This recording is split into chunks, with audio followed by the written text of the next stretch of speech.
বাংলাদেশ সবই সম্ভব। কোন জামায়াতের নেত্রীকে প্রার্থী করা হয় নাই, মানে নারীদেরকে প্রার্থী না করাটা। আগামী নির্বাচন ঘিরে বিএনপিকে সমর্থন করেছেন 34.7% লোক এবং জামাতকে করেছেন 33.6%। বিএনপির পক্ষ থেকে একটা বারবার অভিযোগ ছিল প্রশাসন, বেশি 5 আগস্টের পরে প্রশাসন জামায়াতের দখলে, এখন কাদের দখলে? দেখেন, বিএনপি যে অভিযোগটা করেছিল, যেভাবে করেছিল, ওটা ওই জায়গাতে ওই অবস্থায় আছে। আওয়ামী লীগ তো জাকিয়ে আছে। আপনার ধরেন 15-15.5 বছরে যদি 12-13 লাখ যদি সরকারি কর্মচারী থাকে, তা 10.5 লাখ সামথিং আপনার আওয়ামী লীগের এই 15 বছরে 15.5 বছরে নিয়োগপ্রাপ্ত হয়েছে। সেই আওয়ামী লীগের নিয়োগপ্রাপ্ত, আপনার মনে আছে আওয়ামী লীগের সময়ের যে নির্বাচনগুলো, 14 নির্বাচন আর 18 নির্বাচন এবং 24 নির্বাচনের আগে যারা প্রিজাইডিং অফিসার ছিল, রিটার্নিং অফিসার ছিল, তাদের কিন্তু 14 জেনারেশনের খবর নিত আওয়ামী লীগ 2 বছর 3 বছর আগে থেকে। তার শ্বশুর বাড়ির লোকরা কোন দল করে, তার বাবার বাড়ির লোকরা কোন দল করে, ওইভাবে নিয়ে কিন্তু তাদের বানিয়েছে। আপনি দেখেন ওই লোকগুলাই কিন্তু এখনো আপনার ডিসি, ওদের মধ্যে থেকে, এর বাইরে দেওয়াও অতটা সম্ভব না, কিন্তু আপনার যারা বেশি কালার ছিল তারা কিন্তু আছে এখনো, সচিব থেকে শুরু করে আপনার একদম ইওনো পর্যন্ত। তাইলে যদি ওই জায়গাটায় একটা ইওনোর কাছে একটা আসনের নির্বাচন ডিপেন্ড করছে, একটা রিটার্নিং অফিসারের কাছে 5টা-7টা ইলেকশনের আসন ডিপেন্ড করছে, তাইলে আপনার মনে করেন বিএনপি কি বলেছিল? বিএনপি বলেছিল যে আমরা রিটার্নিং অফিসারের আন্ডারে নির্বাচনটা চাই না, আমরা এই নির্বাচনটা নির্বাচন কমিশনের আন্ডারে চাই, যেটা জেলায় জেলায় থানায় থানায় নির্বাচন কমিশনের অফিস আছে এবং 1-2 জন করে কর্মচারী আছে ফুল পেজে। তো সেটা কিন্তু সরকার রাজি হয় নাই, দেয় নাই, কিংবা ইসিও কর্ণপাত করে নাই। তাহলে আমাদের লাভটা কি হলো? এখন আপনি জামাত আছে না বিএনপি আছে, এটা এই প্রশ্নটা কিন্তু এই মুহূর্তের জন্য অবান্তর। এখন এই প্রশ্নটা বান্তর, যে প্রশ্নটা যে ফ্যাসিস্টের যদি আপনার ছায়াটা থাকে তাহলে সবার জন্যই কিন্তু দুঃসম।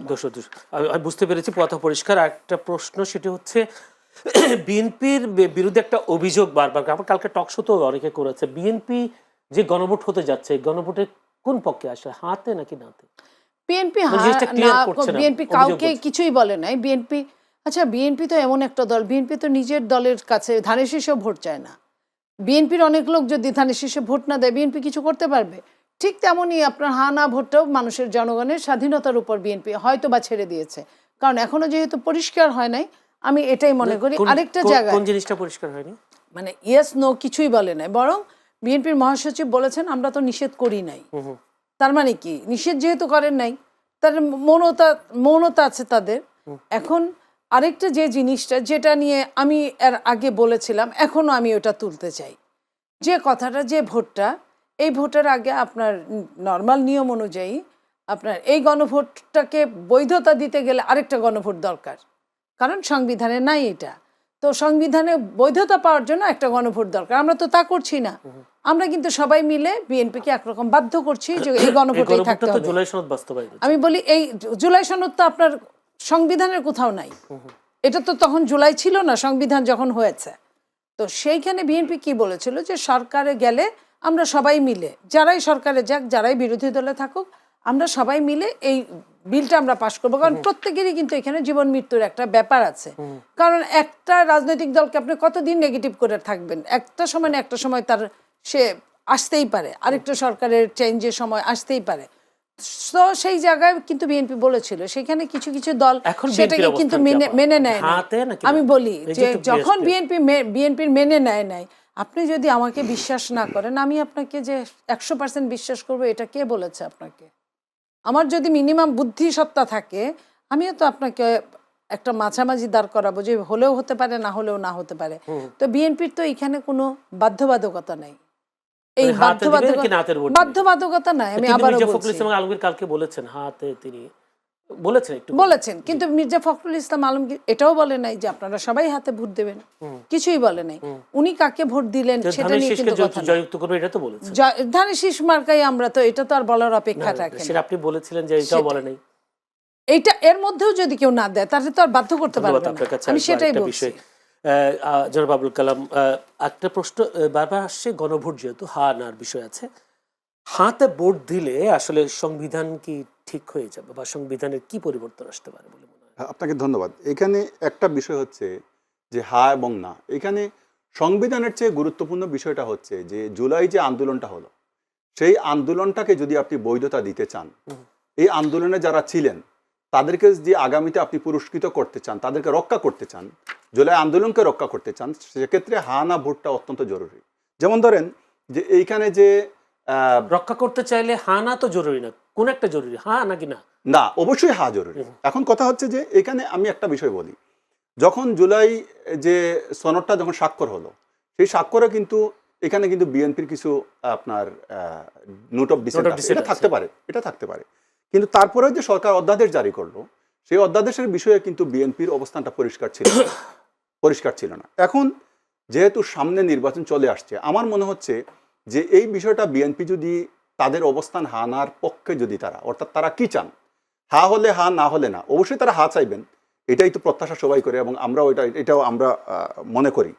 এখন তারা যদি এইটা পরিষ্কার না করেন আর কোনো কারণে যদি না জয়যুক্ত হয়, সেক্ষেত্রে বিপদটা কোথায় দেখেন, পরবর্তীতে যদি কেউ আসে, ফেসিবাদের যদি আবার উত্থান হয়, তাহলে এই যে জুলাই যোদ্ধা তাদেরকে প্রত্যেককে কিন্তু ফাঁসি দিয়ে জ্বলতে হবে।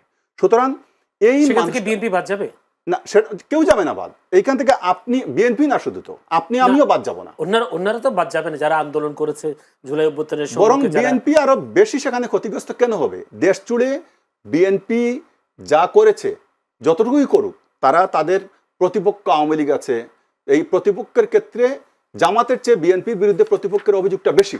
সুতরাং তার মানে কি, তারা বলতে চায় যে জামাতের চেয়ে বিএনপির দ্বারা তারা বেশি ক্ষতিগ্রস্ত হয়েছে সরকার পরিবর্তনের পরে। যদি সেটা হয়, তাহলে আপনি কাকে আগে ধরবেন, যার দ্বারা বেশি ক্ষতিগ্রস্ত হয়েছেন তাকে, নাকি যার দ্বারা কম তাকে? সুতরাং এইটা যদি যদি জয়যুক্ত না হয়, আমাদের জন্য যে কত বড় বিপদ হবে, এই দেশ গুরুস্থান হবে, সোজা হিসাব শেষ।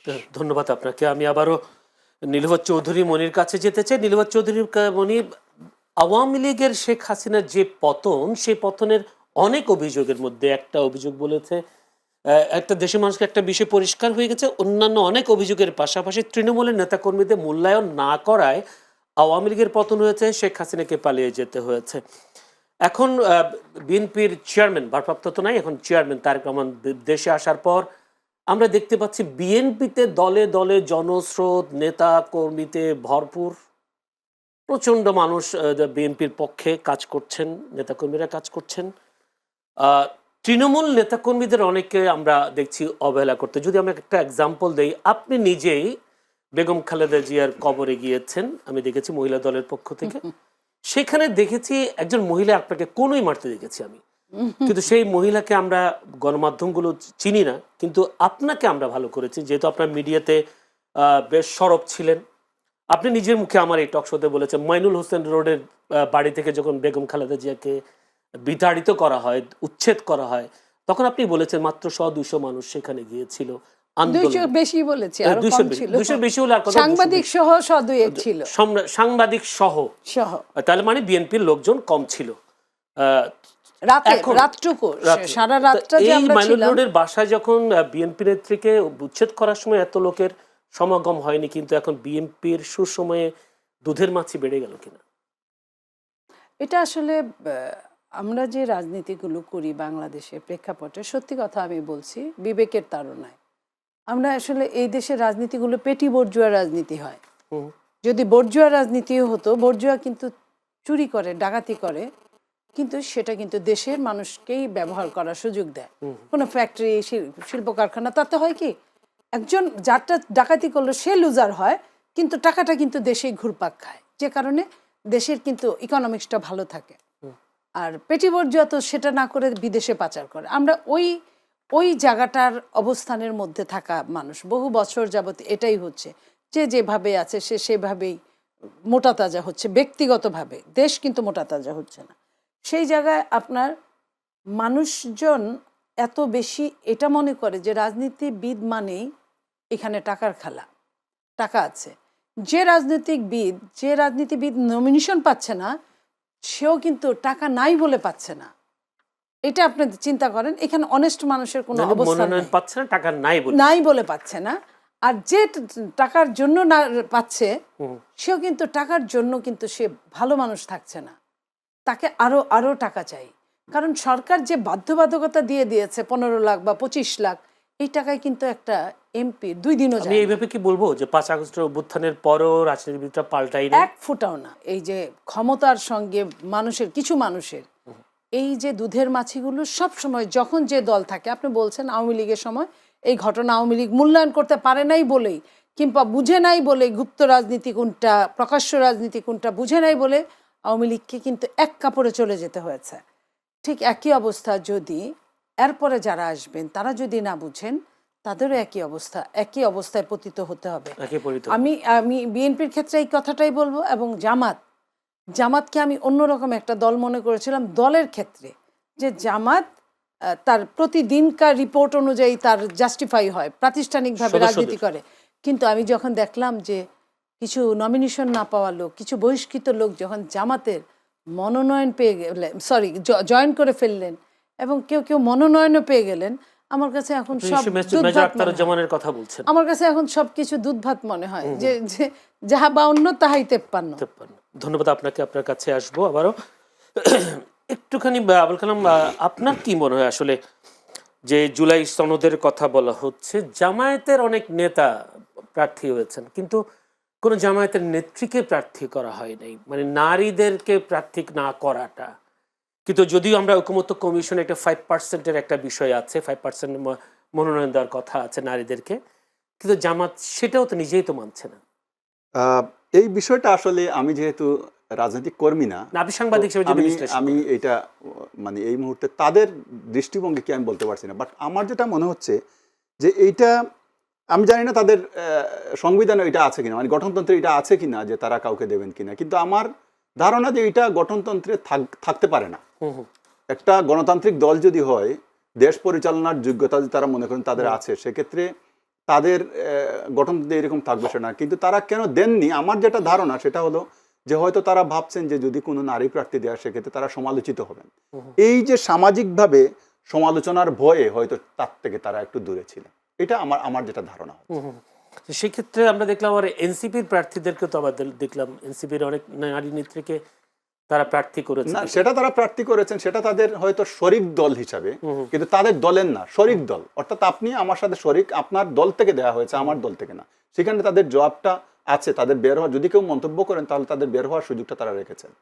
এবং আজকে একটা জরিপ সম্ভবত আপনার এখানে আসেনি, আজকে একটা জরিপ করেছে বাংলাদেশের খুব গ্রহণযোগ্য প্রতিষ্ঠিত 4টা সংস্থা, যৌথ জরিপ করেছে নির্বাচন নিয়ে। আমি জানি না এটা আপনার এখানে আছে কিনা, জাতীয় প্রেস ক্লাবে তারা আজকে এটা জরিপ ফলাফলটা দিয়েছেন। সেখানে তারা বলেছেন যে 4টা সংস্থার যৌথ জরিপে আসছে যে আগামী নির্বাচন ঘিরে বিএনপিকে সমর্থন করেছেন 34.7% লোক, এবং জামাতকে করেছেন 33.6%। তার মধ্যে এনসিপি তৃতীয়, অর্থাৎ 3 নম্বর স্থানে এনসিপি, এবং এর মধ্যে 17% কোনো মন্তব্য করেননি কাকে তারা ভোট দেবেন। আমি একটা প্রশ্ন শেষ করে দিই, এই জরিপগুলোকে আপনি বিশ্বাস করেন? না, জরিপ আমি বিশ্বাস করি না, কিন্তু আপনি দেখবেন যে এই জরিপগুলো কিন্তু আমাদের দেশে উত্তেজনা। আমি ওটাই বলি, কিছুদিন আগে প্রথম আলো একটা নিউজ করেছিল, একটা ESI এরকম একটি সংস্থা, তারা বলেছেন বিএনপি 70% মানুষ বিএনপিকে চায়। এখন ধরেন যে 70% দেখেন আমাদের জরিপের কি হাল, দেখেন কি দুরবস্থা। একজন বলছে 70% চায়, আরেকজন বলছে 34.7%। তাহলে এই 1 সপ্তাহের ব্যবধানে বাকিরা গেল কই? জামাতকে সবাইকে নিয়ে চলে আসলো এইদিকে। তো এই জরিপগুলা হচ্ছে আমার যেটা মনে হয় দেশে একটা উত্তেজনা, মাঠ গরম করার জন্য একটা ব্যবসায়িক ভাবে এই বিষয়গুলোকে আমি দেখি, যে যেভাবে পারছে একদম ঠিক। এবং এই জরিপগুলো আমার মনে হয় প্রত্যেকটা রাজনৈতিক দলের আমাদের উচিত যে এই জরিপগুলোকে কান না দিয়ে, এই জরিপগুলো নিয়ে কিন্তু তর্ক বিতর্ক হয়, মারামারিও হয়। কেউ এটাও তো অভিযোগ তোলে যে কোন রাজনৈতিক দল টাকা ইনভেস্ট করে জরিপ করায়, এরকম একটা অভিযোগ হইতে পারে। এটা তো অবাস্তব, বাংলাদেশ সবই সম্ভব, এটা অবাস্তব। সম্ভাবনা দেশ বাংলাদেশ।